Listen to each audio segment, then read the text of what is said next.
Bonjour, bonjour à tous et bonjour à toutes. En ce jeudi 2 octobre 2025, voilà, je regardais tout à l'heure ce mot dans la Bible, ce mot heureux dans l'Ancien Testament. Et j'étais étonné de voir, voilà, que c'est un mot qui est très intéressant, qui nous parle de bonheur. C'est un mot qui nous parle aussi, voyez-vous, de bénédiction, qui est associé, voilà, à la bénédiction. Et certainement que vous connaissez aussi le psaume 1er, où il est dit: heureux l'homme qui ne marche pas selon le conseil des méchants, qui ne s'arrête pas sur la voie des pécheurs, qui ne s'assied pas en compagnie des moqueurs, mais qui trouve son plaisir dans la loi de l'Éternel, et qui la médite jour et nuit. Il est comme un arbre planté près d'un courant d'eau, qui donne son fruit en sa saison, et dont le feuillage ne se flétrit point. Tout ce qu'il fait, nous dit la Bible, lui réussit. Alors heureux l'homme, heureux cet homme, cette femme, voilà, qui recherche la face du Seigneur, qui recherche la sanctification, qui aime la loi de l'Éternel, qui la médite, qui la pratique, qui la serre dans son cœur, afin, voyez-vous, de mieux connaître le Seigneur, afin de l'honorer, afin aussi de le glorifier dans ce monde, qui est un monde aussi, voyez-vous, qui est sans dessus-dessous, un monde où les valeurs, où les repères, voyez-vous, sont de plus en plus difficiles à trouver, et où on appelle le bien mal, et où même la morale, voyez-vous, et les principes moraux et les principes concernant, voyez-vous, les choses du Seigneur se font, voyez-vous, de plus en plus ignorés, de plus en plus méprisés. Voilà. Dans le Nouveau Testament, Jésus nous parle aussi de cet homme heureux au travers des béatitudes, dans Matthieu 5, en disant heureux les pauvres en esprit, heureux les débonnaires, etc., etc., qui nous ramène aussi heureux lorsque vous serez aussi persécutés, voilà, pour lui, pour la justice, pour sa parole. Heureux ceux qui ont le cœur pur, heureux les miséricordieux, heureux, voyez-vous, ceux qui ont faim et soif de la justice. Voilà, je n'ai pas mis cela dans l'ordre, puisque je n'ai pas, voilà, je n'ai pas la lecture de la Bible sous mes yeux. Mais en tout cas, vous connaissez ce sermon sur la montagne, qui n'est pas un sermonnage. Voilà, Jésus n'est pas venu nous faire du sermonnage. Il est venu pour nous entraîner sur les sommets spirituels avec lui, sur les hauteurs. Il est venu pour nous transformer de l'intérieur. Il est venu pour nous montrer notre petitesse et notre besoin de lui, notre besoin de dépendre de lui, pour rechercher, voyez-vous, les choses du royaume de Dieu, les choses d'en haut, les choses du royaume des cieux, pour qu'il soit notre but, pour que nous puissions le chérir, l'aimer, apprendre à le connaître, à le glorifier, malgré nos chutes, malgré nos limites, malgré, voyez-vous, que nous sommes encore dans ce corps de mort et de péché. Mais par la foi, nous marchons, nous triomphons, et par l'Esprit de Dieu, nous avançons. Alors, quand j'ai regardé un peu ce mot heureux dans l'Ancien Testament, qui signifie écher, qui nous parle de bonheur et de bénédiction, dans le psaume 32, verset 1, il est dit: heureux celui à qui la transgression est remise et à qui le péché est pardonné. Voilà, c'est David qui a écrit ce psaume, et c'est un homme qui a goûté au pardon de Dieu. Voilà, c'est un homme qui a goûté à la grâce du Seigneur. Et voilà, il a connu aussi des moments difficiles dans son existence. Voilà, il a connu des moments chaotiques, des moments de troubles extrêmes. Et plus particulièrement dans ce moment, dans cette période avec Bathsheba, quand il a fait tuer son mari, Uri. Alors donc, il s'est repenti. Voilà, il s'est repenti de cette situation, il s'est repenti de son péché.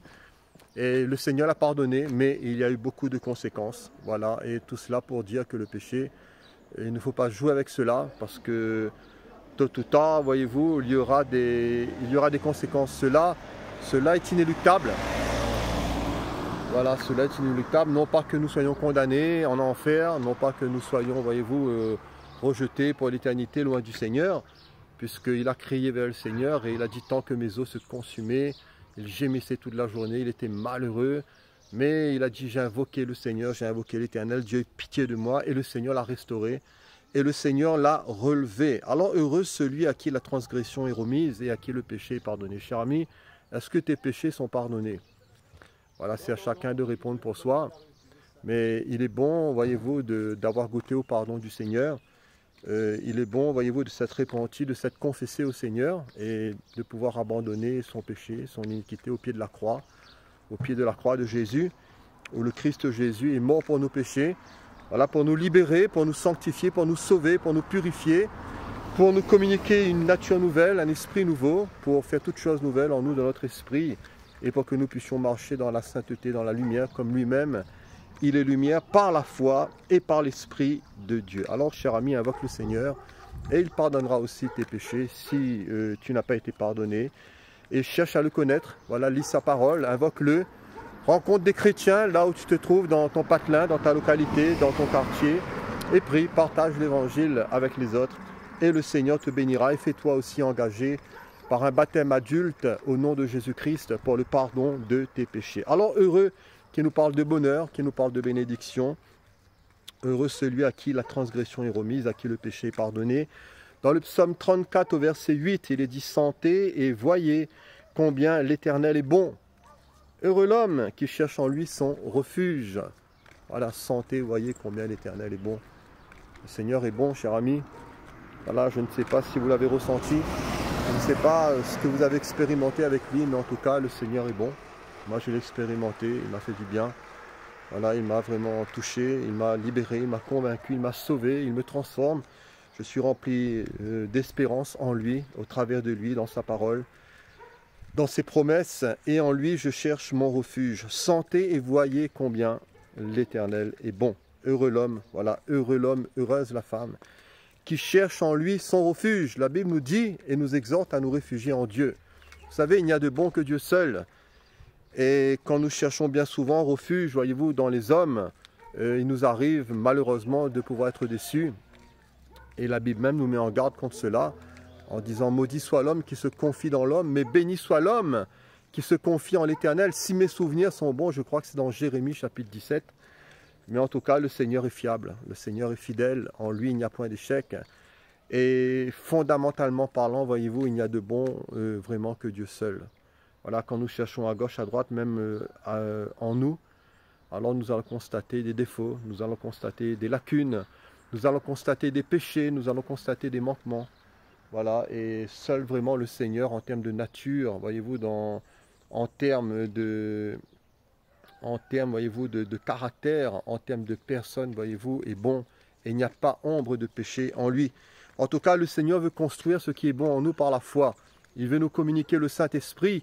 Et Dieu veut nous communiquer sa grâce. Bonsoir monsieur. Bonsoir. Ça va? Oui, vous? Voilà, vous connaissez un peu l'évangile? Oui, un petit peu, mais pas beaucoup. Un petit peu, il faut lire un peu l'évangile, c'est intéressant. Oui. Lisez les psaumes. Oui. Et priez Jésus le Christ. Il vous bénira, il vous sauvera. Ayez foi en lui. Merci beaucoup, Bon monsieur. courage à vous. À vous aussi, monsieur. Merci. Voilà, excusez-moi, j'étais avec un jeune là. Je lui ai parlé un petit peu de l'évangile.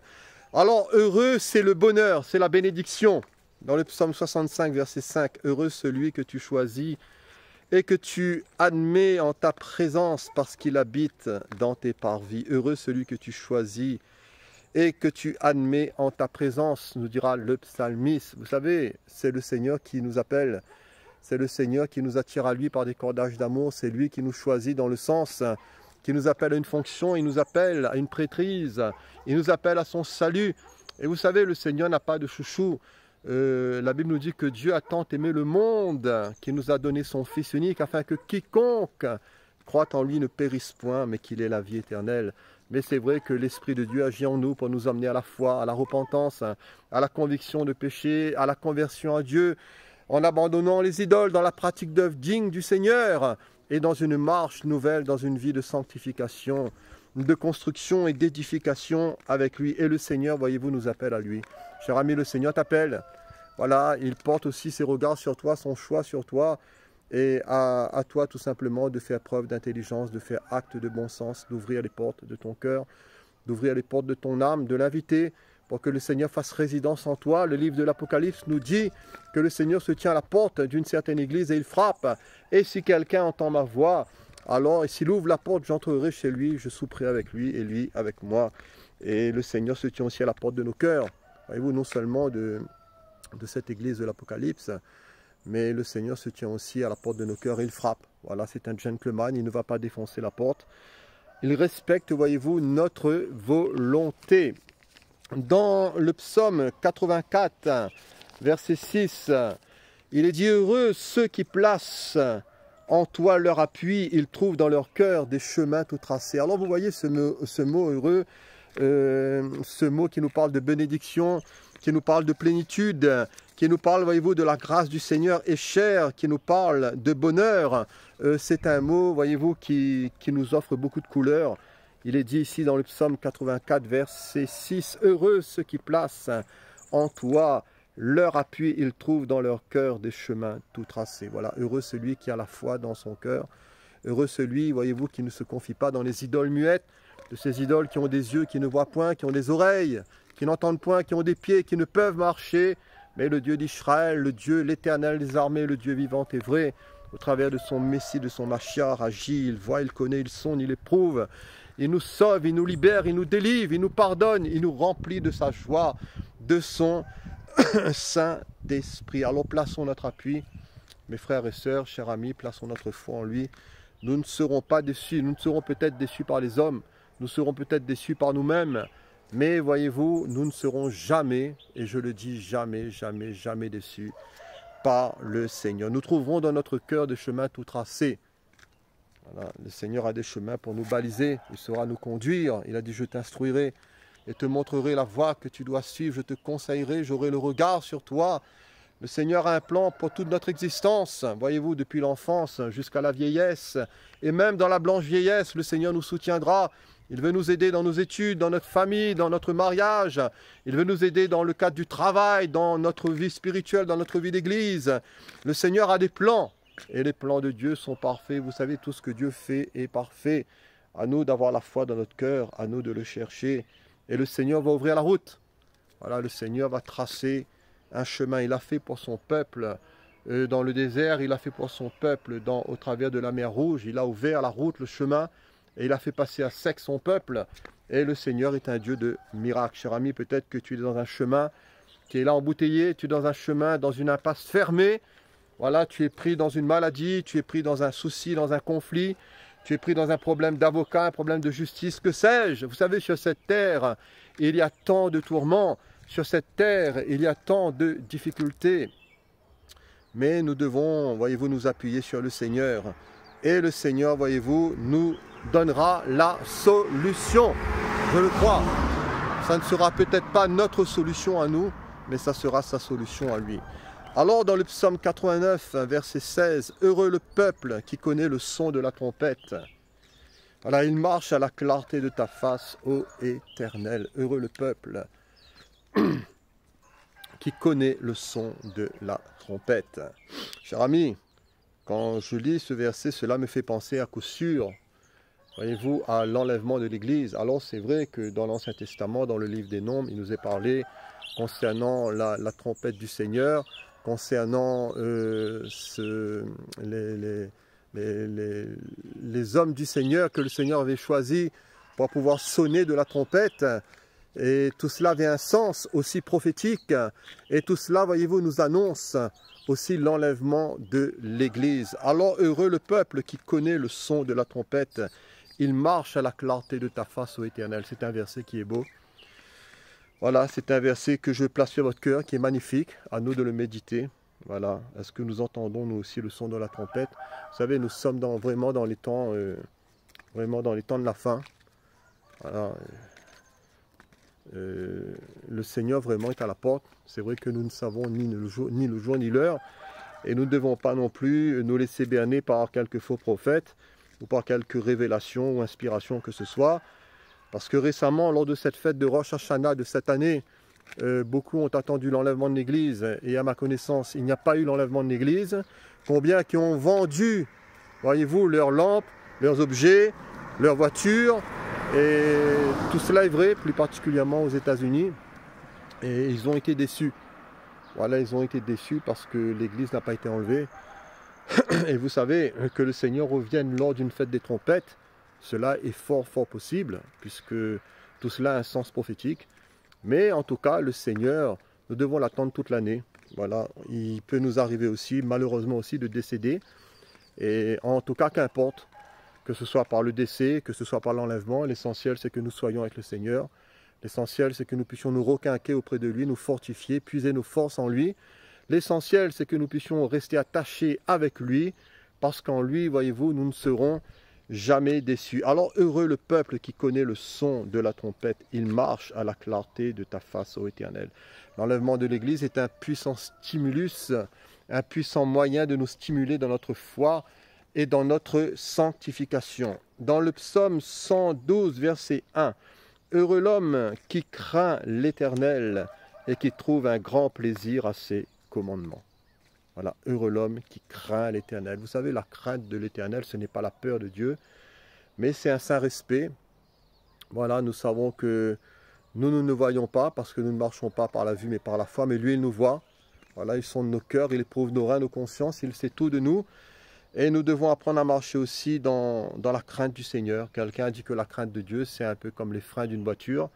Et quand il n'y a plus de frein, alors c'est l'accident qui arrive. Et ça peut être désastreux. Alors trouvons notre plaisir aussi dans la parole du Seigneur. Dans le psaume 119, verset 1, « Heureux ceux qui sont intègres dans leur voie, qui marchent selon la loi de l'Éternel. » Voilà, la crainte de l'Éternel, l'intégrité, la justice, la pratique de ce qui est bien. Voilà, le Seigneur aime tout cela. Voilà, le Seigneur aime quand ses enfants marchent et vivent dans la lumière. Quand ses enfants marchent et vivent à la clarté de sa face, dans la sainteté, dans l'obéissance de la foi. Voilà, c'est vrai que nous ne sommes pas sauvés, voyez-vous, parce que nous sommes des gens qui obéissent à des lois qui sont bonnes, mais les lois de Dieu restent bonnes et nous devons les appliquer à notre cœur. Voilà, vous savez, dans les commandements du Seigneur, honore ton père, ta mère, tu aimeras le Seigneur ton Dieu, ton prochain, tu ne voleras point, tu ne mentiras point, ce sont les commandements. Et si des gens vous disent que cela n'est plus valable, tout cela est faux, cela est valable. Mais tout cela, voyez-vous, ne nous procure pas le salut. Voilà, le salut, c'est une personne. Est-ce que je l'espère que vous l'avez compris, mes frères et sœurs et chers amis, le salut est en Christ, le salut c'est Christ. Il n'y a de salut en aucun autre, dans Acte 4, verset 12, parce qu'il n'y a sous le ciel aucun autre nom qui nous ait été donné par lequel nous puissions être sauvés. Et ce nom, c'est le nom de Jésus. Si la loi aurait pu nous sauver, Jésus est venu en vain. Voilà pourquoi Jésus est-il venu si la loi pouvait nous sauver. Voilà. C'est très très simple, voyez-vous, à comprendre. Alors, heureux ceux qui sont intègres dans leur voie et qui marchent selon la loi de l'Éternel. Vous savez, nous sommes dans un monde où tout nous pousse à pécher. Nous sommes dans un monde où tout nous pousse, voyez-vous, à trahir, voyez-vous, notre foi avec le Seigneur. Tout veut nous emmener, voyez-vous, dans des chemins de perversion, dans des chemins, voyez-vous, impurs. Et il faut le reconnaître, voilà, il faut le reconnaître que marcher dans l'intégrité, dans la crainte du Seigneur, dans la fidélité au Seigneur, alors cela demande du courage, cela demande de la persévérance, cela demande du zèle, cela demande de la consécration, cela demande de l'amour pour son Dieu, cela demande aussi, voyez-vous, de subir des pressions, de subir des rejets, des persécutions. Voilà, il faut le savoir, c'est la vérité. Vous savez, chacun choisit. Voilà, chacun fait son choix, chacun se positionne, chacun choisit le maître qu'il veut servir. Le Seigneur dira, je place devant vous la bénédiction, la malédiction, la vie ou la mort. Faites votre choix. Voilà, choisissez. Voilà. Dans le Proverbe 3, verset 13, « Heureux, toujours heureux, heureux l'homme qui a trouvé la sagesse et l'homme qui possède l'intelligence. » Voilà, heureux l'homme qui a trouvé la sagesse. Christ a été fait sagesse pour nous. Et la Bible nous parle beaucoup de cela, de la sagesse, de cette faculté, voyez-vous, de pouvoir bien diriger les affaires, de pouvoir bien se diriger, un peu comme Salomon qui était rempli de sagesse. Et même les gens venaient de loin pour l'écouter. Et il est dit dans l'Ancien Testament, heureux tes serviteurs. Voilà, heureux tous ceux qui peuvent bénéficier de ton ministère, Salomon. Mais il y a plus que Salomon. Voilà, et heureux qui peuvent, et tous ceux et toutes celles qui peuvent jouir de la sagesse du Christ Jésus, bénéficier de sa grâce, bénéficier de son intelligence, parce que nous savons que Salomon aussi, voyez-vous, il a fait fiasco, il a coulé aussi à un moment de son existence, et voyez-vous, il s'est laissé prendre par le piège des femmes étrangères, par l'idolâtrie, et le Seigneur n'a pas été content du tout, voyez-vous, dans cette affaire. En tout cas, le Seigneur veut nous communiquer la sagesse, puisque l'apôtre Jacques dira que si quelqu'un manque de sagesse, qu'il la demande à Dieu, et cela lui sera donné. Voilà, parce que Dieu donne et il donne. Dans Proverbe 8, verset 34, « Heureux l'homme qui m'écoute. » Voilà, Seigneur, donne-nous des oreilles, comme entend, comme écoute des disciples. Heureux l'homme qui m'écoute. Vous savez, l'écoute, c'est la foi. La foi vient de ce que l'on entend vient de la parole du Seigneur. Dieu parle tantôt d'une manière, Dieu parle tantôt d'une autre. Voilà, c'est à nous d'avoir des oreilles ouvertes. Il faut que reconnaître qu'il y a beaucoup de bruit autour de nous. Voilà, il faut apprendre à discerner la voix du Seigneur. Et ce n'est pas toujours facile, mais en tout cas, le Seigneur veut que nous ayons les oreilles bien ouvertes. Alors, heureux l'homme qui m'écoute, dira le Seigneur. Dans Proverbe 14, verset 21. Heureux celui qui a pitié aussi des misérables. Voilà, on n'est pas sauvé par les œuvres. On est sauvé par grâce, par le moyen de la foi. Mais l'apôtre Jacques dira que la foi sans les œuvres est morte. Voilà, si on dit qu'on a la foi et qu'on ne fait aucun bien, on n'a pas la pratique du bien, alors là, il faut certainement se poser des questions. C'est vrai que le brigand à la croix, il n'a pas eu le temps de faire les œuvres, mais c'était quelque chose d'inextrémiste. Mais ce n'est pas tout le monde qui meurt comme le brigand. Donc sur cette terre, le Seigneur nous appelle à faire du bien. Le Seigneur nous appelle à aider le malheureux, les misérables. Voilà, selon la direction de l'esprit. Et je l'ai déjà dit, il ne faut pas donner son argent ou ses biens aveuglément. Il faut les diriger, il faut être dirigé par le Seigneur. Et il faut être conduit par le Seigneur afin de pouvoir aussi faire des largesses et pouvoir aussi secourir, aider les nécessiteux. Dans Ésaïe 32, verset 20, je vais bientôt terminer. Ésaïe 32, au verset 20. Heureux vous qui partout semez le long des eaux. Voilà. Et qui laissez sans entrave le pied du bœuf et de l'âne. Ce mot heureux ici, c'est le même mot en hébreu, hein, Asher. Et vous voyez, on le retrouve un peu partout. Et heureux nous dit ici Ésaïe, heureux vous qui partout semez le long des eaux. Voilà, heureux vous qui partout semez le long des eaux. Voilà, il nous faut semer cette parole, voilà, qui aura des conséquences, qui aura un fruit déjà dans notre cœur, mais aussi autour de nous. Voilà, semer le long des eaux, dans les eaux de l'esprit aussi, avec l'aide de l'esprit. Il faut prier, arroser tout cela, cette semence. C'est comme une plante quand vous mettez chez vous, il faut mettre de l'eau dessus. Voilà, il faut que tout le travail du Seigneur soit arrosé par la prière, par l'Esprit de Dieu. Et tout cela, voyez-vous, nous rendra aussi heureux. Parce que heureux, voyez-vous, sont les messagers du Seigneur, les porteurs de bonnes nouvelles. Il y a tant de mauvaises nouvelles, voyez-vous, autour de nous, que cela ne fera bien sûr que du bien. Alors pour terminer, dans Deutéronome, parlant d'Israël, Deutéronome 32, au verset 29, il est dit que tu es heureux Israël, Israël, que tu es heureux Israël, qui est comme toi. Voilà, qui est comme toi un peuple sauvé par l'Éternel, le bouclier de ton secours et l'épée de ta gloire. Tes ennemis feront défaut Israël devant toi et tu fouleras leur lieu élevé. Vous savez, il suffit de regarder un peu les infos. Israël est perpétuellement et très très souvent sous le feu de l'actualité. Et nous voyons que la haine grandit de plus en plus contre ce peuple, contre cette nation.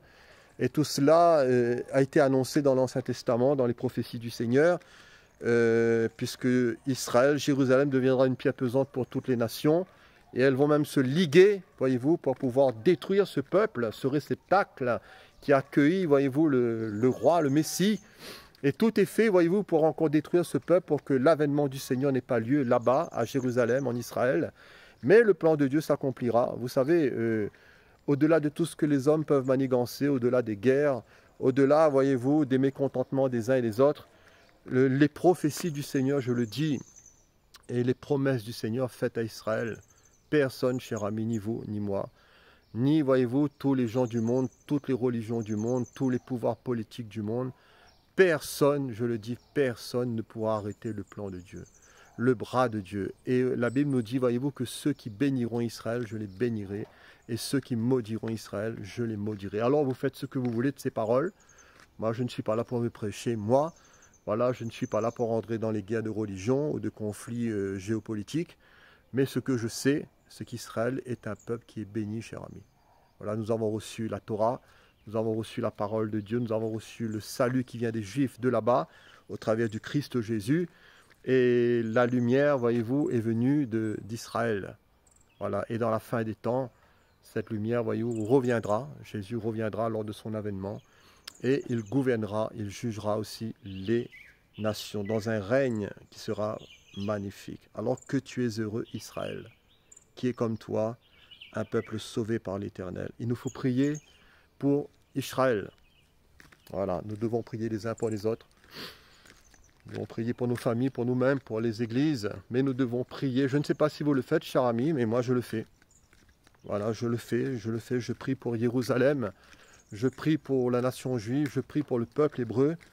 Je prie, voyez-vous, pour tout ce qui se passe dans ce monde, avec toute cette haine antisémite qui se passe. Je viens d'écouter les informations tout à l'heure sur France Inter, aujourd'hui dans ma voiture.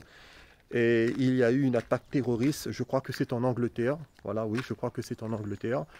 Et même une attaque à armes blanches. Et ça a été un acte terroriste lors de cette fête aujourd'hui du Yom Kippour. La fête du Grand Pardon, c'est l'une des fêtes et la fête la plus importante dans le calendrier juif.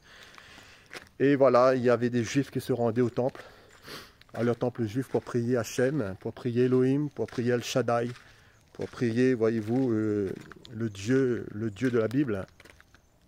Et il y a eu encore cette attaque, voilà, une attaque terrible. Voilà, il nous faut prier. Le Seigneur a un plan. Que tu es heureux, Israël. Que tu es heureux, Israël, qui est comme toi un peuple sauvé par l'Éternel, le bouclier de ton secours et l'épée de ta gloire. Le Seigneur ne l'a jamais abandonné, Israël. Voilà, jamais. Dans les promesses du Seigneur, ces promesses sont toujours valables pour ce peuple, jusqu'au jour où ils reconnaîtront celui qu'ils ont percé. Voilà, le salut a été ouvert, et la porte du salut a été ouverte aux nations. Voyez-vous, dans ce rejet d'Israël, de leur roi, parce qu'ils ne l'ont pas reconnu. Mais les promesses du Seigneur ne sont pas annulées, jusqu'au jour où ils vont le reconnaître. Ils vont reconnaître celui qu'ils ont percé, et ils vont se tourner vers lui, voyez-vous, dans la repentance, dans le deuil, dans l'affliction. Et ce peuple sera encore béni. Et nous jouirons aussi, voyez-vous, de ce règne glorieux de Jérusalem, de ce règne millénaire, où le Seigneur, voyez-vous, nous serons avec lui, nous régnerons avec lui. J'ai hâte. Voilà, vous savez, nous avons des fois des maladies, nous avons des difficultés, nous tous. Mais voilà, j'ai hâte. Le Seigneur est là, il le sait, il connaît mon cœur. Voilà, je crois qu'il revient bientôt, chers amis, mes frères et sœurs. Voilà, je crois qu'il est à la porte. Voilà, veillons, prions. Seigneur, accorde-nous ta grâce. Bénis-nous. Bénis ces auditeurs, ces amis, mes frères et sœurs qui m'écoutent, Seigneur, dans ce simple message, qui nous parle de bénédiction, qui nous parle de grâce, de salut, qui nous parle, Seigneur, d'être heureux en toi, avec toi, au travers de toi, par toi. Dans ta parole, garde-nous, Seigneur, garde tes saints, garde tes fidèles, garde mes frères et sœurs, garde-moi au foyer. Préserve-nous du malin, Seigneur, des ruses du diable, et accomplis ton plan dans notre cœur, Seigneur, accomplis ton plan, ta volonté en nous, au travers de nous, Seigneur. Fais-nous grâce, soutiens-nous, relève-nous, Seigneur. Guéris peut-être quelqu'un qui serait malade, quelqu'un qui serait là, grabataire, fatigué, chargé, las. Étends tes mains, Père, au nom de Jésus. Je réclame ta grâce pour tous mes bien-aimés. Seigneur, la distance ne compte pas, au-delà des ondes. Tu es esprit, Seigneur, tu agis dans les chambres, dans les hôpitaux, dans les prisons. Seigneur, manifeste-toi, révèle-toi, tu vois aussi les luttes et les combats, les difficultés. Mais Seigneur, donne gloire à ton nom et soutiens aussi, Seigneur, ton peuple, Israël, qui est en guerre, Seigneur, au nom de Jésus. Merci, Seigneur. Amen. Voilà, à la prochaine, Dieu voulant. Soyez bénis. Amen.